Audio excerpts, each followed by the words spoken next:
Hello and welcome. ನಾನು helmet man. ಇದು cinema ವಿಮರ್ಶೆ. ಹೀರೋ ಟೆನ್ಷನ್ಲಿದ್ದಾನೆ, ಒಂದು ಕ್ರಿಟಿಕಲ್ ಪೊಸಿಷನ್ ಇದ್ದಾನೆ. ಅವನ ಪೋರ್ಷನ್ ಹೋಗ್ತಾ ಇದೆ. ಸಡನ್ನಾಗಿ ಪೊಲೀಸ್ ಸ್ಟೇಷನಲ್ಲಿ ನಮ್ಮ ಸೀನಿಯರ್ ಆರ್ಟಿಸ್ಟ್ ಉಮೇಶ್ ಸರಿಂದ ಕಾಮಿಡಿ ಮಾಡಿಸ್ತಾರೆ. ಅದು ಕೂಡ ಹಳೇ ಟೆಂಪ್ಲೇಟೆಡ್ ಕಾಮಿಡಿ, ಅದೇ ಹೌದು ಹುಲಿಯ. ಜೊತೆಗೆ hero critical position scene and Umesh sir comedy scene ಮಧ್ಯೆ ಕಟ್ ಮಾಡ್ತಾರೆ. ಈ ಥರ ಒಂದು ಕ್ರಿಟಿಕಲ್ ಸೀನು ಒಂದು ಕಾಮಿಡಿ ಸೀನ್ ಕಟ್ ಮಾಡಿದರೆ ಅದು ವರ್ಕ್ ಆಗೋಲ್ಲ, ಇದು ವರ್ಕ್ ಆಗೋಲ್ಲ. ಕಾಮಿಡಿ ನಗು ತರಿಸಲ್ಲ, ಕ್ರಿಟಿಕಲ್ ಸೀನು ಸೀರಿಯಸ್ನೆಸ್ ತರಿಸಲ್ಲ. ಇಷ್ಟಕ್ಕೂ ಉಮೇಶ್ ಸರ್ ಯಾರು, ಯಾಕೆ ಬಂದರೂ ಗೊತ್ತಿಲ್ಲ. ಬರೀ ಕಾಮಿಡಿಗೋಸ್ಕರ ಅಂದರೆ ಅದು ಇವತ್ತಿನ ರೈಟಿಂಗ್ ಅಲ್ಲ. ಈ ಥರ ಸುಮಾರು ಕ್ಯಾರೆಕ್ಟರ್ಸು ಬರ್ತವೆ ಹೋಗ್ತಾ ಇರ್ತವೆ. ಇದೆಲ್ಲ ಇವತ್ತಿನ ರೈಟಿಂಗ್ಗೆ ತೀರಾ ಬೇಸಿಕ್ಸು. ಇದು ಕೋವಿಡ್ ಬಿಫೋರ್ ಮಾಡಿರೋದು ಅಂದರೂ ಕೂಡ ಅವತ್ತಿಗೂ ಬೇಸಿಕ್ಸೇ. ಈ ಥರ ತೀರಾ ಬೇಸಿಕ್ಸ್ನ ಮೆನ್ಷನ್ ಮಾಡಿ ಹೇಳೋ ಥರ ಇದೆ ಅಂದರೆ ಯೋಚನೆ ಮಾಡಿ ಈ ಸಿನಿಮಾ ಹೇಗಿದೆ ಅಂತ. ಈ ರಿವ್ಯೂನ ನಾನು ವ್ಯೂಸ್ಗೋಸ್ಕರ ಮಾಡ್ತಿಲ್ಲ, ಸಿನಿಮಾ ಟೀಮ್ನ ಗೇಲಿ ಮಾಡೋಕ್ಕೂ ಮಾಡ್ತಿಲ್ಲ. ಪಾಪ ಇವತ್ತಿನ ಮೆಚ್ಯೂರ್ಡ್ ರಿವ್ಯೂವರ್ಸು ಸುಮ್ಮನೆ ಇಂಥ ಸಿನಿಮಾಗಳನ್ನ ಯಾಕೆ ಮಾಡಿ ಆ ಸಿನಿಮಾ ಟೀಮ್ಗೆ ಬೇಜಾರು ಮಾಡಬೇಕು ಅಂತ ಯಾರು ಇಂಥ ಸಿನಿಮಾಗಳನ್ನ ರಿವ್ಯೂ ಮಾಡೋಕ್ಕೆ ಹೋಗೋದಿಲ್ಲ, ರಿವ್ಯೂ ಮಾಡೋದನ್ನೇ ಬಿಟ್ಬಿಟ್ಟಿದ್ದಾರೆ. ಆದರೆ ಯಾರೋ ಒಬ್ಬರು ಹೇಳ್ಬೇಕಲ್ವ. ಶಶಿ ಅವರಂತೂ ಪಾಪ ಥಿಯೇಟರ್ಸ್ ಕೊಡ್ತಿಲ್ಲ, ಜನ ಬರ್ತಿಲ್ಲ, ನಾನು ಬೀದಿ ಪಾಲ ಹೋಗ್ತೀನಿ ಅಂತ ಪಾಪ ಒಂದಷ್ಟು ವೀಡಿಯೋಗಳಲ್ಲಿ ಅಳ್ತಿದ್ದೀನಿ ನೋಡಿದೆ. ಏನಾಗುತ್ತೆ ಅಂದರೆ ಹೆತ್ತ ತಾಯಿಗೆ ಹೆಗಣ ಮುದ್ದು ಅನ್ನೋ ಥರ ಅವರಿಗೆ ಅವ್ರ ಸಿನಿಮಾ ಸೂಪರ್ ಅಂತಲೇ ಅನಿಸಿರುತ್ತೆ. ಆ್ಯಂಡ್ ಸರಿಯಾದ ಸಿನಿಮಾ ಜ್ಞಾನ ಇಲ್ಲದೆ ಸಿನಿಮಾ ಮಾಡಿದಾಗ ಅರೆ ಒಳ್ಳೆ ಸಿನಿಮಾ ಮಾಡಿದೆ, ಥಿಯೇಟರ್ ಸಿಗದೆ, ಜನ ನೋಡಿದೆ, ಹಣ ಹಾಳು ಮಾಡ್ಕೊಂಡಲ್ಲ ಅಂತ ಇಂಡಸ್ಟ್ರಿನ ಸುಮ್ಮನೆ ಬೈಕೋತಾರೆ, ಜನರನ್ನ ಸುಮ್ಮನೆ ಬೈಕೋತಾರೆ. ಅಫ್ಕೋರ್ಸ್ ಇವತ್ತು ಯಾರು ಕನ್ನಡ ಸಿನಿಮಾ ನೋಡ್ತಾ ಇಲ್ಲ ಅಂಥ ಪರಿಸ್ಥಿತಿಗೆ ಹಿಂದೆ ಇದ್ದಂಥ ಒಂದಷ್ಟು ಡೈರೆಕ್ಟರ್ಸು ನಮ್ಮ ಕನ್ನಡ ಸಿನಿಮಾನ ನಿಧಾನವಾಗಿ ಫ್ಯೂ ಡಿಕೇಡ್ಸ್ ಒಂದೆರಡು ಡಿಕೇಡ್ಸಲ್ಲಿ ನಿಧಾನವಾಗಿ ಕನ್ನಡ ಸಿನಿಮಾಗೆ ಆ ಥರ ಒಂದು ಬ್ರ್ಯಾಂಡಿಂಗ್ ತಂದು ಬಿಟ್ಟಿದ್ರು. ಅದು ಇತ್ತೀಚೆಗೆ ಹಂತವಾಗಿ ಬಿಲ್ಡ್ ಆಗ್ತಾ ಇದೆ. ಇಂಥ ಟೈಮಲ್ಲಿ ಕನ್ನಡ ಇಂಡಸ್ಟ್ರಿ ಮೇಲೆ ಜನಗಳಿಗೆ ಮತ್ತೆ ಆ ಭರವಸೆ ವಾಪಸ್ ಬರಬೇಕು ಅಂದರೆ ಅದಕ್ಕೆ ಸ್ವಲ್ಪ ಟೈಮ್ ಬೇಕಾಗುತ್ತೆ. ಅದು ನಿಧಾನಕ್ಕೆ ಬಿಲ್ಡ್ ಆಗೋದು, ಏಕ್ದಮ್ ಬಿಲ್ಡ್ ಆಗೋಲ್ಲ. ಯಾಕಂದರೆ ಆ ಥರ ಪರಿಸ್ಥಿತಿನ ಮಾಡಿ ಇಟ್ಬಿಟ್ಟಿದ್ದಾರೆ. ಅದು ಏಕ್ದಮ್ ಒಂದೇ ರಾತ್ರಿಯಲ್ಲಿ ಇಲ್ಲ ಒಂದೇ ದಿನದಲ್ಲಿ ಇಲ್ಲ ಒಂದೇ ವಾರದಲ್ಲಿ ಒಂದೇ ತಿಂಗಳಲ್ಲಿ ಮತ್ತೆ ಬಿಲ್ಡ್ ಆಗೋಲ್ಲ. ಅದಕ್ಕೆ ನಿಧಾನಕ್ಕೆ ಟೈಮ್ ಬೇಕಾಗುತ್ತೆ. ಒಳ್ಳೊಳ್ಳೆ ಸಿನಿಮಾಗಳು ಬರ್ತಾನೆ ಇರಬೇಕಾಗತ್ತೆ. ಇಂಥ ಸಿನಿಮಾಗಳನ್ನ ಮಾಡಿದಾಗ ಅವ್ರು ಮಾಡಿರೋ ತಪ್ಪುಗಳು ಏನೇನು ಅನ್ನೋದನ್ನು ಯಾರಾದರೂ ಬಿಡಿಸಿ ಹೇಳ್ಬೇಕಾಗತ್ತೆ. ಮೊದಲಿನ ಥರ ಸಿನಿಮಾ ಇಲ್ಲ, ಸಿನಿಮಾ ಎಲ್ಲೋ ಹೋಗಿದೆ, ಸಿನಿಮಾ ರೈಟಿಂಗ್ ಏನೇನೋ ಆಗೋಗಿದೆ ಇವತ್ತು. ಆ್ಯಂಡ್ ಇವತ್ತು ಜನರ ಹತ್ರ ದುಡ್ಡಿಲ್ಲ, ಟೈಮ್ ಇಲ್ಲ, ಅವರವರ ಜೀವನಕ್ಕಾಗಿ ಓಡ್ತಿದ್ದಾರೆ. ಇಂಥ ಪರಿಸ್ಥಿತಿಲಿ ಒಂದಷ್ಟು ಸಮಯ, ಹಣ ಎಲ್ಲವನ್ನೂ ಹೊಂದಿಸ್ಕೊಂಡು ಬಂದು ಸಿನಿಮಾ ನೋಡಬೇಕು ಅಂದರೆ ಎಂಥ ಸಿನಿಮಾ ಮಾಡಬೇಕು? ಎಂತೆಂಥ ಸಿನಿಮಾ ಇದೆ OTT ಟಿಲಿ ಇವತ್ತು. ಅರೆ ಈಗೂ ಸಿನಿಮಾ ಮಾಡ್ಬೋದಾ? ಚಾನ್ಸೇ ಇಲ್ಲ, ಇಮ್ಯಾಜಿನ್ ಕೂಡ ಮಾಡೋಕ್ಕಾಗಲ್ಲ. ಅಂತಂಥ ಸಿನಿಮಾಗಳನ್ನೆಲ್ಲ ಇವತ್ತು ಆಡಿಯನ್ಸ್ ಎಕ್ಸ್ಪ್ಲೋರ್ ಮಾಡಿ ಆಗೋಗಿದೆ. ಇಂಥ ಸಮಯದಲ್ಲಿ ಈ ಥರ ಸಿನಿಮಾ ಮಾಡಿ ಬೇಜಾರು ಮಾಡಿಕೊಂಡ್ರೆ ಯಾರು ತಪ್ಪು? ಇವತ್ತಿಗೆ ಇದೆಲ್ಲ ಸಿನಿಮಾ. ಸಿಂಪಲಾಗಿ ಹೇಳಬೇಕು ಅಂದರೆ ನೀವು ಮಾಡಿದ್ದನ್ನೇ ಎಷ್ಟೇ ಅದ್ಭುತವಾಗಿ ಮಾಡಿದ್ರೂ ಅದು ಸುಮಾರು ಅನ್ಸ್ಕೊಳ್ಳುತ್ತೆ, ಇಲ್ಲಾಂದರೆ ಇವತ್ತಿಗೆ ಅದು ಫ್ಲಾಪೇ ಆಗೋಗುತ್ತೆ. ಹೊಸದಾಗಿ ಸುಮಾರಾಗಿ ಮಾಡಿದ್ರು ಹಿಟ್ಟಾಗತ್ತೆ. ಸಿಂಪಲ್ ಇಷ್ಟೇ. ಹೊಸದೇನೋ ಬೇಕು, ಯಾರೂ ಮಾಡಿರಬಾರ್ದು, ಅಥವಾ ತುಂಬ ರೇರ್ ಆಗಿರಬೇಕು, ಅಥವಾ ಸ್ಕ್ರಿಪ್ಟ್ ತುಂಬ ಗ್ರಿಪ್ಪಿಂಗ್ ಆಗಿ ಅನ್ಇಮ್ಯಾಜಿನಬಲ್ ಅಥವಾ ಅನ್ಗೆಸಬಲ್ ಟ್ವಿಸ್ಟ್ ಆ್ಯಂಡ್ ಟರ್ನ್ಸಿಂದ ಇರಬೇಕು. ಸರಿ, ಹಳೇದಾದರೂ ಅದನ್ನು ನೆಟ್ಟಿಗೆ ಮಾಡಿದರೆ ಸಿನಿಮಾ ಸೋತ್ರು ಲಾಸ್ ಅಂತೂ ಆಗಲ್ಲ, ಹೇಗಾದರೂ ಹಾಕಿದ ಬಂಡವಾಳ ರಿಕವರಿ ಮಾಡ್ಕೊಂಡ್ಬಿಡ್ಬೋದು. ಬಟ್ ಇವ್ರು ಮಾಡಿರೋದೇನು? ರೈಟಿಂಗ್ ಪ್ರಾಪರಾಗಿ ಇಲ್ದಿರೋದ್ರಿಂದ ಪ್ರೆಸೆಂಟು, ಫ್ಲ್ಯಾಶ್ ಬ್ಯಾಕು ಅಂತ ಇಷ್ಟ ಬಂದಂಗೆ ಎಲ್ಲೆಲ್ಲೋ ಕಟ್ ಆಗುತ್ತೆ, ಅಬ್ರಾಪ್ಟಾಗಿ ಎಲ್ಲೆಲ್ಲೋ ಎಂಡ್ ಆಗುತ್ತೆ. ತೀರಾ ಬೇಸಿಕ್ಸ್ ಏನಂದರೆ, ಒಂದು ಸೀನ್ ಬರೀತೀರಾ ಅಂದರೆ ಆ ಸೀನ್ ಉದ್ದೇಶನ ಮೊದಲು ನೋಟ್ ಮಾಡ್ಕೊಬೇಕು. ಉದ್ದೇಶ ನೋಟ್ ಆದಮೇಲೆ ಆ ಸೀನನ್ನು ಹೇಗೆ ಬರೀಬೇಕು ಅಂತ ಡಿಸೈಡ್ ಮಾಡಬೇಕು. ಸೀನ್ ವರ್ಕ್ ಆಗಲಿ ಅಂತ ಆ ದೃಶ್ಯದ ಉದ್ದೇಶನೇ ಮರೆತು ಹೀರೋಯಿನ್ ಏನೋ ಸಾವಯವ ಕೃಷಿ ಅಂತಾರೆ, ಅದಕ್ಕೆ ಹೀರೋ ಸಾವುಗೆ ಕೃಷಿನಾ ಅಂತ ಏನೇನೋ ಸಿಲ್ಲಿಯಾಗಿ ಡೈಲಾಗ್ ಓಡಿಸಿ ಫನ್ ಮಾಡಿಸ್ತಾರೆ. ಆ ದೃಶ್ಯದ ಉದ್ದೇಶನೇ ಬಿಟ್ಟು ಕಾಮಿಡಿ ಮಾಡಬಾರ್ದು. ಸಿನಿಮಾ ಎಂಗೇಜಿಂಗ್ ಆಗಿ ನೋಡ್ಸ್ಕೊಂಡು ಹೋಗೋದು ಅಂದರೆ ಸಿಕ್ಕ ಕಡೆ ಕಾಮಿಡಿ ಮಾಡೋದಲ್ಲ. ನಾವು ಹೇಳೋಕ್ಕೆ ಹೊರಟಿರೋ ಪ್ಲಾಟ್ಗೆ ಆಚೀಚೆ ಹೋಗದೆ ನಾವು ಏನನ್ನು ಹೇಳಬೇಕು ಅದನ್ನು ಗ್ರಿಪ್ಪಿಂಗ್ ಆಗಿ ಹೇಳ್ತಾ ಹೋದರೆ ಸಾಕು. ಸಿನಿಮಾ ಎಲ್ಲೂ ಬೋರ್ ಹೊಡಿದೆ ನೋಡ್ಸ್ಕೊಂಡು ಹೋಗುತ್ತೆ. ಅದಕ್ಕೆ ಮಧ್ಯದಲ್ಲಿ ಬೇಡದಿರೋ ಸಿಲ್ಲಿ ಕಾಮಿಡಿ ಮಾಡೋಕ್ಕೆ ಹೋದರೆ ಅದು ಹಾಳಾಗುತ್ತೆ. ಇವತ್ತಿನ ಕಾಮಿಡಿ ತುಂಬ ಪ್ರೋಗ್ರೆಸಿವ್ ಆಗಿದೆ. ಇವತ್ತಿನ ಕಾಮಿಡಿಗೆ ಒಂದು ಸಟಲಿಟಿ ಇದೆ, ಡಾರ್ಕ್ ಹ್ಯೂಮರ್ ಇದೆ. ಅದನ್ನು ತುಂಬ ಮೆಚ್ಯೂರ್ಡ್ ಆಗಿ ಸೀರಿಯಸ್ ಸೀನ್ನಲ್ಲೂ ಪ್ಲೇ ಮಾಡ್ಬೋದು. ಆ ಹ್ಯೂಮರ್ ಸೀನ್ನ ಇಂಟೆನ್ಸಿಟಿಯನ್ನು ಹಾಳು ಮಾಡಲ್ಲ. ಈ ಥರ ಹಳೆ ಟೆಂಪ್ಲೇಟ್ ಕಾಮಿಡಿಗಳು ಎಲ್ಲ ಹಾಳು ಮಾಡ್ತವೆ. ಆಫ್ ವೇಲಿ ಲವ್ ಓಪನ್ ಮಾಡಿದರೆ ಇದೆಲ್ಲ ಬೇಕಿರಲಿಲ್ಲ. ಒಂದೆರಡು ಸೀನಲ್ಲಿ ಹೀರೋ ಫನ್ನಿಯಾಗಿ ಆಡ್ತಾನೆ, ಇನ್ನೊಂದು ಸೀನಲ್ಲಿ ಹೀರೋಯಿನ್ ಸ್ವಲ್ಪ ಸೀರಿಯಸ್ ಆಗಿ ಏನೋ ಮಾತಾಡ್ತಾಳೆ, ಕೈ ಹಿಡಿತಾಳೆ, ಲವ್ ಆಗೋಗುತ್ತೆ, ಕಟ್ ಮಾಡಿದ್ರೆ ಸಾಂಗ್ ಹೋಗ್ತಾರೆ. ಮತ್ತು ಸೆಕೆಂಡ್ ಹಾಫ್ನಲ್ಲಿ ಇನ್ನೊಂದು ಕತೆ ಹೇಳ್ತಾರೆ.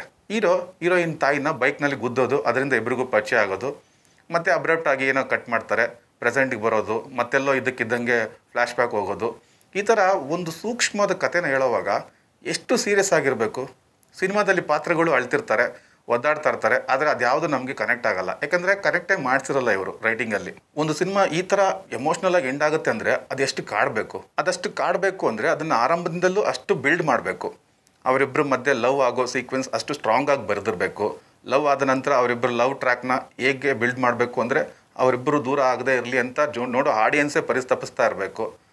ದೂರ ಆದಮೇಲೆ ಬೇಗ ಒಂದಾಗಲಿ ಅಂತ ಒದ್ದಾಡ್ತಾ ಇರಬೇಕು.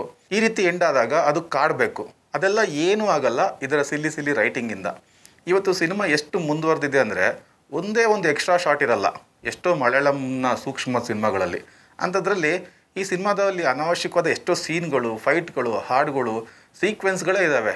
ಹೀರೋ ಹೀರೋಯಿನ್ ಟ್ರ್ಯಾಕ್ಗೆ ಪ್ಯಾರಲ್ ಆಗಿ ಸ್ಟೇಷನಲ್ಲಿ ಒಂದು ಟ್ರ್ಯಾಕ್ ಹೋಗ್ತಾ ಇರುತ್ತೆ.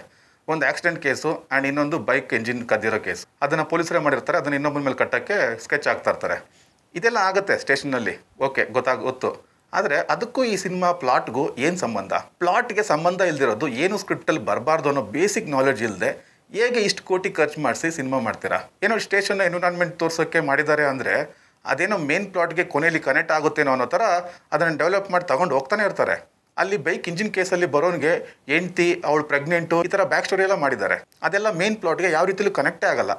ಅದೆಲ್ಲ ಮಾಡಿ ಸುಮಾರು ಸ್ಕ್ರೀನ್ ಟೈಮ್ನ ಹಾಳು ಮಾಡಿದ್ದಾರೆ. ಸಾಂಗ್ ಬೇಕಾದಾಗ, ಫೈಟ್ ಬೇಕಾದಾಗ ಆರಾಮಾಗಿ ಪಿಕ್ನಿಕ್ ಹೋಗೋ ಥರ ಫ್ಲ್ಯಾಶ್ ಬ್ಯಾಕ್ಗೆ ಹೋಗಿ ಬರ್ತಾರೆ. ಪಾಪ ಅವ್ರನ್ನ ಆಡ್ಕೊಳ್ಳೋಕೆ ಹೇಳ್ತಿಲ್ಲ, ಆದರೆ ಪಾಪ ಅವ್ರಿಗೆ ಗೊತ್ತಿಲ್ಲ ಅನಿಸುತ್ತೆ. ಸಿನಿಮಾ ಮಾಡೋಕ್ಕಿಂತ ಮುಂಚೆ ಸಿನಿಮಾನ ಕಲಿಬೇಕು. ಮೇಯ್ನಾಗಿ ರೈಟಿಂಗ್ನ ಕಲಿಬೇಕು. ಸಿನಿಮಾ ರೈಟಿಂಗ್ ಅಂದರೆ 1 ವರ್ಷನೋ 2 ವರ್ಷ ಕೋರ್ಸ್ ಮಾಡಿ ಕಲಿಯೋದಲ್ಲ ಅದು. ಇವತ್ತಿಗೆ ಸಿನಿಮಾ ರೈಟಿಂಗ್ ಅನ್ನೋದು ಸಿಕ್ಕಾಪಟ್ಟೆ ಪೇಷನ್ಸು, ಸಿಕ್ಕಾಪಟ್ಟೆ ಸ್ಟಡಿ, ಸಿಕ್ಕಾಪಟ್ಟೆ ರಿಸರ್ಚು, ಸಿಕ್ಕಾಪಟ್ಟೆ ಟೈಮು, ತುಂಬಾ ಸೆನ್ಸಿಟಿವಿಟಿ ಕೇಳೋ ಕಲೆ ಇದು. ಅದಕ್ಕೆ ಸಿನಿಮಾ ರೈಟಿಂಗ್ನ ಥಿಯರಿನ ಓದೋದ್ರ ಜೊತೆಗೆ, ಫಿಲ್ಮ್ ಲ್ಯಾಂಗ್ವೇಜ್ನ ಕಲಿಯೋದ್ರ ಜೊತೆಗೆ, ಸಿನಿಮಾದಲ್ಲಿ ಅಸಿಸ್ಟೆಂಟಾಗಿ ಕೆಲಸ ಮಾಡೋದ್ರ ಜೊತೆಗೆ ಪ್ರಪಂಚದ ಎಲ್ಲ ಭಾಷೆಯ ಸಿನಿಮಾಗಳನ್ನ ನೋಡಿ ಅದರಲ್ಲಿ ಅದ್ಭುತ ರೈಟಿಂಗ್ ಇರೋ ಸಿನಿಮಾಗಳನ್ನ ಎಕ್ಕಿ scene by scene break down ಮಾಡಿ ಅದರ ಥೀಮ್ ಏನು, ಟ್ರೀಟ್ಮೆಂಟ್ ಏನು, ನೆರೇಟಿವ್ ಸ್ಟ್ರಕ್ಚರ್ ಏನು, ಎಡಿಟಿಂಗ್ ಪ್ಯಾಟರ್ನ್ ಏನು, ಕ್ಯಾರೆಕ್ಟರ್ಸ್ ಹೆಂಗೆ ಬರೆದಿದ್ದಾರೆ, ಅದನ್ನ ಹೆಂಗೆ ಡೆವಲಪ್ ಮಾಡಿದ್ದಾರೆ, ಕ್ಯಾರೆಕ್ಟರ್ ಆರ್ಕ್ನ ಹೆಂಗೆ ಕ್ಯಾರಿ ಮಾಡಿದ್ದಾರೆ, ಸಿನಿಮಾದ ಫ್ಲೋ ಏನು, ಸಿನಿಮಾದ ಪೇಸಿಂಗ್ ಏನು, ಯಾವ ಹಂತದಲ್ಲಿ ಸಿನಿಮಾ ಹೇಗೆಲ್ಲ ಬದಲಾಯಿತು, ಆ ಬದಲಾವಣೆಗೆ ಮುಂಚೆ ನಂತರ ಏನೆಲ್ಲ ಆಯಿತು, ಅದರ ಫ್ಲೋ ಹೇಗಿತ್ತು, ಪೇಸಿಂಗ್ ಎಲ್ಲೆಲ್ಲ ಅಪ್ ಆ್ಯಂಡ್ ಡೌನ್ ಆಯಿತು, ಯಾಕಾಯಿತು, ಈ ಥರ ಸಿಕ್ಕಾಪಟ್ಟೆ ವಿಚಾರಗಳು ಇದ್ದಾವೆ ಆ್ಯಕ್ಚುಲಿ ಸಿನಿಮಾದಲ್ಲಿ. ಇದನ್ನೆಲ್ಲ ಅಷ್ಟು ಈಸಿಯಾಗಿ ಕಲಿಯೋಕ್ಕಾಗಲ್ಲ.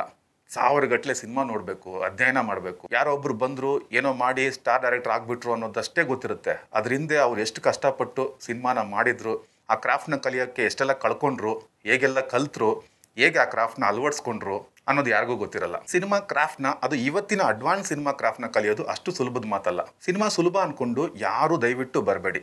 ದುಡ್ಡಿದೆ ಅಂತ ಯಾರು ಸಿನಿಮಾ ಮಾಡಬೇಡಿ. ಸಿನಿಮಾ ತುಂಬ ಕಷ್ಟ. ಸುಲಭ ಅಂದ್ಕೊಂಡವ್ರು ಯಾರು ಒಳ್ಳೆ ಸಿನಿಮಾ ಮಾಡೋಕ್ಕಾಗಲ್ಲ. ಸುಮ್ಮನೆ ಇಬ್ಬರನ್ನ ಲವ್ ಮಾಡಿಸಿ ಜಾತಿನೋ ಧರ್ಮನ ಅಡ್ಡ ತಂದು ಕೊನೆಯಲ್ಲಿ ಹೀರೋನೋ ಹೀರೋಯಿನ್ನೋ ಯಾವುದೋ ಒಂದು ದೃಶ್ಯದಲ್ಲಿ ಸಾಯಿಸ್ಬಿಟ್ರೆ ಒಳ್ಳೆ ಸಿನಿಮಾ ಆಗ್ಬಿಡಲ್ಲ. ಅದು ಕಡೆಯಲ್ಲಿ ಅಂಥ ಇಂಪ್ಯಾಕ್ಟ್ ಕೊಡೋಕ್ಕೆ, ಪ್ಲಾಟ್ ಟೈಟ್ ಆಗೋಕ್ಕೆ ಬೇಕಿರೋ ದೃಶ್ಯಗಳನ್ನ ಮಾತ್ರ ತುಂಬ ಗಟ್ಟಿಯಾಗಿ ಬ್ರಿಕ್ ಬೈ ಬ್ರಿಕ್ ಥರ ಕಟ್ತಾ ಹೋಗಬೇಕು. ಹಿಂದೂ ಮುಸ್ಲಿಂ ಲವ್ ಸ್ಟೋರಿ ಇಂಥ ಸೆನ್ಸಿಬಲ್ ಟಾಪಿಕ್ ತೊಗೊಂಡಾಗ ಅದಕ್ಕೆ ಎಷ್ಟು ಸ್ಟಡಿ ಮಾಡಬೇಕು ಅಂತ ತಮಿಳಲ್ಲಿ ತಿರುಮಣಂ ಎನ್ನುಂ ನಿಕ್ಕ ಅಂತ ಒಂದು ಸಿನಿಮಾ ಇದೆ. ಇನ್ನೊಂದ್ಸಲ ಹೇಳ್ತೀನಿ, ತಿರುಮಣಂ ಎನ್ನುಂ ನಿಕ್ಕ ಅಂತ ಒಂದು ಸಿನಿಮಾ ಇದೆ. ಅದನ್ನು ಒಂದ್ಸಲ ನೋಡಿ. ಆ್ಯಂಡ್ ಪಾಪ ಇದರಲ್ಲಿ ಸುಮಾರು ಸಿಲ್ಲಿ ಸೀನ್ಗಳನ್ನ ಒಳ್ಳೊಳ್ಳೆ ಆರ್ಟಿಸ್ಟ್ಗಳೆಲ್ಲ ಸೇರಿಕೊಂಡು ಅದ್ಭುತವಾಗಿ ಪರ್ಫಾರ್ಮ್ ಮಾಡಿ ಕೆಲವು ಸಿಲ್ಲಿ ಸೀನ್ಗಳಿಗೂ ಒಂದು ತೂಕ ಕೊಟ್ಬಿಟ್ಟಿದ್ದಾರೆ. ಸಿನಿಮಾದ ಎಲ್ಲ ಒಳ್ಳೊಳ್ಳೆ ಆರ್ಟಿಸ್ಟ್ಗಳು ತುಂಬ ಚೆನ್ನಾಗಿ ಪರ್ಫಾರ್ಮ್ ಮಾಡಿದ್ದಾರೆ. ಹೀರೋಯಿನ್ ಪಾವನ ಅವರಂತೂ ಸಿನಿಮಾ ಹಳಿ ತಪ್ಪಿದ್ದು ಗೊತ್ತೇ ಇಲ್ಲವೇನೋ ಅನ್ನೋಷ್ಟು ಅವ್ರ ಪಾತ್ರದಲ್ಲಿ ಇನ್ವಾಲ್ವ್ ಆಗಿ ಕಡೆಯವರೆಗೂ ಒಳ್ಳೆ ಪರ್ಫಾರ್ಮೆನ್ಸ್ ಕೊಟ್ಟಿದ್ದಾರೆ. ಶಶಿ ಅವ್ರಿಗೂ ಆ್ಯಕ್ಟಿಂಗಲ್ಲಿ ಒಳ್ಳೆ ಪೊಟೆನ್ಷಿಯಲ್ ಇರೋದು ಎದ್ದು ಕಾಣ್ತಾ ಇದೆ. ಈ ಸಿನಿಮಾ ರಿವ್ಯೂ ಮಾಡೋವಂಥ ಸಿನಿಮಾ ಏನೂ ಇಲ್ಲ, ಅಷ್ಟು ವೀಕ್ ರೈಟಿಂಗ್ ಇದೆ. ಆದರೂ ಯಾಕೆ ರಿವ್ಯೂ ಮಾಡಿದೆ ಅಂದರೆ, ಮುಂದೆ ಕೋಟಿ ಸಿನಿಮಾಗೆ ಸುರಿಯುವಾಗ ಪ್ರೊಡ್ಯೂಸರ್ಸ್ ಮೊದಲು ಸಿನಿಮಾ ಬಗ್ಗೆ ಇವತ್ತು ಸಿನಿಮಾ ಎಷ್ಟು ಅಪ್ಡೇಟ್ ಆಗಿದೆ ಅಂತ ಎಲ್ಲ ಭಾಷೆಯ ಒಂದಷ್ಟು ಒಳ್ಳೊಳ್ಳೆ ಸಿನಿಮಾಗಳು ನೋಡಿ ಅರ್ಥ ಮಾಡ್ಕೊಬೇಕು. ಯಾವ ಥರ ಸಿನಿಮಾ ಮಾಡಬೇಕು ಅಂತ ಮೊದಲು ತಿಳ್ಕೊಬೇಕು. ಒಂದು ಸಿನಿಮಾಗೆ ಏನೇನೆಲ್ಲ ಬೇಕಾಗುತ್ತೆ ಅಂತ ಅಟ್ಲೀಸ್ಟ್ ಅರ್ಥ ಮಾಡಿಕೊಂಡು ಸಿನಿಮಾ ಮಾಡಿದರೆ ಹಣ, ಟೈಮ್, ಶ್ರಮ ಎಲ್ಲ ಸೇವ್ ಆಗುತ್ತೆ. ಇಲ್ಲ ಏನೋ ಒಂದು ಒಳ್ಳೆ ಪ್ರಯತ್ನ ಮಾಡಿದ್ವಿ, ಏನೂ ಸಿಗಲಿಲ್ಲ ಅಂದರೂ ಒಂದು ಎಕ್ಸ್ಪೀರಿಯನ್ಸ್ ಸಿಕ್ತು ಅನ್ನೋಕ್ಕೆ ನನ್ನ ಪ್ರಕಾರ ಇದು 20 ಲಕ್ಷ 50 ಲಕ್ಷ ಸಿನಿಮಾ ಅಲ್ಲ. ನನ್ನ ಪ್ರಕಾರ ಮೋರ್ ದೆನ್ 2 crores ಸಿನಿಮಾ ಇದು. ಇಷ್ಟೊಂದು ಕಾಸ್ಟ್ಲಿ ಎಕ್ಸ್ಪೀರಿಯನ್ಸ್ ಯಾರೂ ಬಯಸಲ್ಲ ಆ್ಯಂಡ್ ಯಾರಿಗೂ ಬೇಡ. ಇಲ್ಲಿಗೆ ಈ ವಿಡಿಯೋ ಮುಗಿಸ್ತಾ ಇದ್ದೀನಿ. ಈ ವಿಡಿಯೋ ನಿಮ್ಗೆ ಇಷ್ಟ ಆಗಿದ್ದರೆ ಲೈಕ್ ಮಾಡಿ, ಕಮೆಂಟ್ ಮಾಡಿ, ಶೇರ್ ಮಾಡಿ ಆ್ಯಂಡ್ ಇಷ್ಟ ಆದರೆ ಸಬ್ಸ್ಕ್ರೈಬ್ ಮಾಡಿ.